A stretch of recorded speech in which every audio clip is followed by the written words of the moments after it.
आला हजरत को इल्म हदीस पर मलका कैसा था, हदीस याद कितनी थी हैं?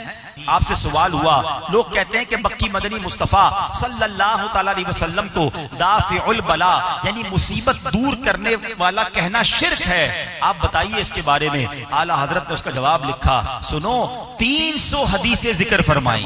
आला हजरत की खिदमत में सवाल हुआ, बाज लोग कहते हैं रसूल अकरम नूरे मुजस्सम सल्लल्लाहु तआला अलैहि वसल्लम अगर तमाम नबियों से अफजल हैं तो इसमें कुरान और हदीस से कोई दलील लाइए। इमाम इश्क व मोहब्बत ने उसका ईमान अफरोज जवाब लिखा, 100 अहादीस लिखकर साबित किया कि अल्लाह पाक के फजल से हमारे आका तमाम नबियों के सरदार हैं। फरिश्तों की पैदाइश कैसे हुई, आला हजरत से सवाल होता है। अपने फतवे में कलम उठाते हैं, जवाब लिखते हैं और लिखते हैं 24 हदीसें जिक्र फरमाई। हमारे आका मौला अलैहिस्सलातु वस्सलाम रोजे क़यामत शफाअत फरमाएंगे। जब इस मौजू पर जवाब लिखते हैं तो कलाम करते हुए 40 अहादीसें जिक्र की। दाढ़ी की जरूरत पर सवाल हुआ, उसके जवाब में 56 हदीसों का जिक्र किया। वालिदैन के हुकूक के मुतालिक सवाल होता है, एक ही फतवे में एक ही टॉपिक पर आला हजरत 91 हदीसें लिखकर साबित फरमाते हैं।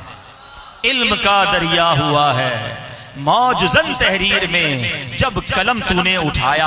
ऐ इमाम अहमद रजा सुनो, एक तो हदीस का इल्म है, दूसरी हदीस से मोहब्बत है, तीसरा हदीस पर अमल का जज्बा कैसा है। हदीस तो मैं भी सुनता हूँ, आप भी सुनते हैं, पहले तो हदीस से मोहब्बत आज बढ़ा लो। आका की बातें हैं, नबी पाक का जिक्र है, हमें कितनी हदीसें याद हैं, हम कितनी हदीसें पढ़ते हैं। पता नहीं दुनिया भर के लोगों के अकवाल कोट्स लोग पढ़ते हैं, यार फला ने कहा था, फला फलसफी ने कहा, फला का ये जुमला है, तुम्हें दूसरों के जुमले याद हैं। मैं आप सबसे सवाल करता हूं, बताओ आपको नबी पाक की हदीसें कितनी याद हैं, आका की बातें कितनी याद हैं। कलमा जिनका पढ़ा, जिन्होंने शफाअत अबारी करनी है, उनकी बातें याद ही नहीं है, पढ़ते ही नहीं है। ऐसा ना करो, हमारे सीने में नबी पाक की बातें होनी चाहिए। ये सीना मदीना बना लो, आका की यादों का खजीना बना लो। सुनो, आला हजरत को हदीसें तो हजारों लाखों याद थी, अमल कैसा था।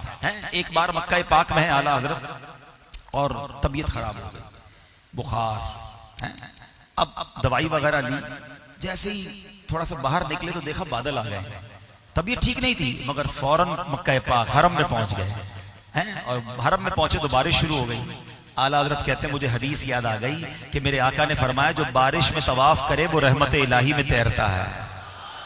तबीयत ठीक नहीं है, अभी बुखार से उठे हैं।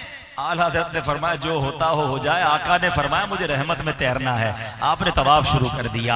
हदीस पढ़ी भी है, अमल का जज्बा भी है, हदीस पर यकीन भी है। एक बार आला हज़रत की आंखों में कुछ प्रॉब्लम हो गया, डॉक्टरों ने कहा किताब छोड़ दीजिए, पढ़ना छोड़ दीजिए, लिखना छोड़ दीजिए, वरना बीनाई चली जाएगी, इतने साल बाद आपकी बीनाई खत्म हो जाएगी। आला हज़रत को किसी ने कहा 15 दिन तो छोड़ें, आप कहते हैं 15 मिनट किताब नहीं छोड़ सकता, मुझे फतवे देने, उम्मत की रहनुमाई करनी है, नेकी के कामों का अंबार है। डॉक्टर मना करते, हकीम मना करते, कहा नहीं मानोगे आंखें चली जाएंगी। आला हजरत को हदीस याद आई, मेरे आका ने फरमाया है किसी बीमार को देखकर जो कोई ये दुआ पढ़ ले, अल्हम्दुलिल्लाहिल्लज़ी आफानी मिम्मा इब्तलाका बिही व फद्दलनी अला कसीरिन मिम्मन खलक़ तफ़दीला, तो फिर आका फरमाते हैं किसी बीमार को देखकर, परेशान हाल को ये दुआ पढ़ ले, वो मुसीबत उसे नहीं होगी, वो मुसीबत से महफूज रहेगा। आला हजरत ने मोतिये की बीमारी वाले एक शख्स के पास जाकर उसको देखकर ये दुआ पढ़ ली, कलम ना छोड़ा, किताबें ना छोड़ी। कहते डॉक्टर कहते बीनाई चली जाएगी। जब से दुआ पढ़ी है 30 साल हो गए हैं, आंखें सलामत हैं।